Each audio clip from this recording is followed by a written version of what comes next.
Hello, welcome to go green so green. Dosa idli ಜೊತೆಗೆಲ್ಲ ಸೂಟಪ್ ಅಂತ ಕದಂಬ ಚಟ್ನಿ ಮಾಡೋದನ್ನು ಹೇಳ್ಕೊಡ್ತೆ. ಬನ್ನಿ ಹಾಗಾದರೆ ಮಾಡೋದು ಹೆಂಗೆ ಹೇಳಿ ನೋಡುವ. ಮೊದಲಿಗೆ ಒಂದು ಬಂಡೀಲಿ ಒಂಚೂರು ಎಣ್ಣೆ ಹಾಕಿ, ನಂತರ ಅದಕ್ಕೆ 1 ಸ್ಪೂನ್ ಶೇಂಗಾ, 1 ಸ್ಪೂನ್ ಉದ್ದಿನಬೇಳೆ, 1 ಸ್ಪೂನ್ ಕಡಲೆಬೇಳೆ, 1 ಸ್ಪೂನ್ ಹುರ್ಗಡ್ಲೆ ಇವಿಷ್ಟನ್ನು ಹಾಕಿ ಚೆನ್ನಾಗಿ ಹುರ್ಕೊಳ್ಳಿ. ನೀವು ಜಾಸ್ತಿ ಚಟ್ನಿ ಮಾಡ್ತೀರಿ ಹೇಳಾದರೆ 2 ಸ್ಪೂನ್ ಹಾಕ್ಕೊಂಡ್ರೆ ಸಾಕು. ಸ್ವಲ್ಪ ಶೇಂಗಾ ಜಾಸ್ತಿ ಇರಲಿ, ಒಂದು ಸ್ವಲ್ಪ. ಇದೆಲ್ಲ ಚೆನ್ನಾಗಿ ಹುರಿರಿ. ಹುರಿದ ನಂತರ ಇದಕ್ಕೆ ಈ ಬಂಡಿಗೇನೆ ನಾವು ಈರುಳ್ಳಿ ಬೆಳ್ಳುಳ್ಳಿ ಎಲ್ಲ ಹಾಕಿ ಹುರಿಯೋಕ್ಕಾಗ್ತು. ನೋಡಿ, ಈ ರೀತಿ ಹುರಿದು ಮಾಡೋದ್ರಿಂದ ಆ್ಯಸಿಡಿಟಿನೂ ಆಗ್ತಿಲ್ಲ ಮತ್ತು ಒಂಥರ ಸ್ಮೋಕಿ ಫ್ಲೇವರ್ ಇರ್ತು. ನೋಡಿ, 1 ಈರುಳ್ಳಿ ಹಾಕಿದ್ದೆ, ಒಂದು 2-3 ಎಸಳು ಬೆಳ್ಳುಳ್ಳಿ, ಒಂಚೂರು ಶುಂಠಿ ಹಾಕಿ ಹುರ್ಕೊಳ್ಳಿ.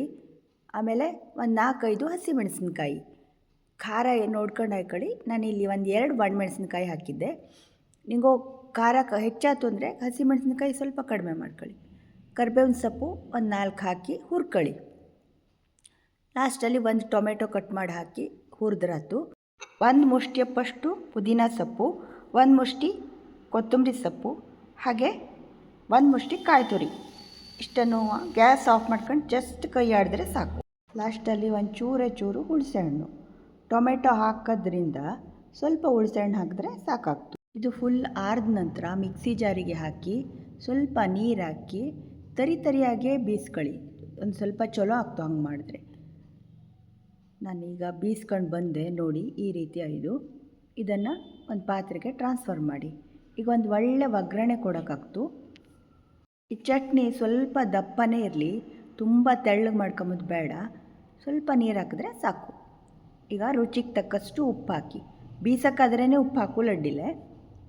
ಈಗ ಒಂದು ಬಂಡೀಲಿ ಎಣ್ಣೆ ಹಾಕಿ ಸಾಸಿವೆ, ಉದ್ದಿನಬೇಳೆ, ಕರಿಬೇವಿನ ಸೊಪ್ಪು ಮತ್ತು ಒಣಮೆಣಸಿನ್ಕಾಯಿ, ಒಂಚೂರು ಹಿಂಗೆ ಹಾಕು ಅಡ್ಡಿಲೆ. ಇವಿಷ್ಟನ್ನು ಹಾಕಿ ಚಟ್ಗುಟ್ ನಂತರ ಈ ಚಟ್ನಿಗೆ ಹಾಕಿದ್ರಾತು. ಸೂಪರಾಗಿರ್ತು ಚಟ್ನಿ, ಮಾಡಿ ನೋಡಿ. ನಮ್ಮನೇಲಂತೂ ಎಲ್ಲರಿಗೂ ಇಷ್ಟ ಈ ಚಟ್ನಿ. ಮಾಮೂಲಿ ಇಡ್ಲಿಗೆ ಈ ವಿಟಮಿನ್ ಸೊಪ್ಪನ್ನು ಹಾಕಿದ್ದೆ, ಅದಕ್ಕೆ ಈ ಹಸಿರು ಕಲರ್ ಬಂದು. ಈ ಇಡ್ಲಿ ಜೊತೆ ಚಟ್ನಿ ಭಾರಿ ಮಸ್ತಾಗ್ತು. ಟ್ರೈ ಮಾಡಿ ನೋಡಿ, ನನಗೆ ಹೆಂಗಿದ್ದು ಹೇಳಿ. Thank you.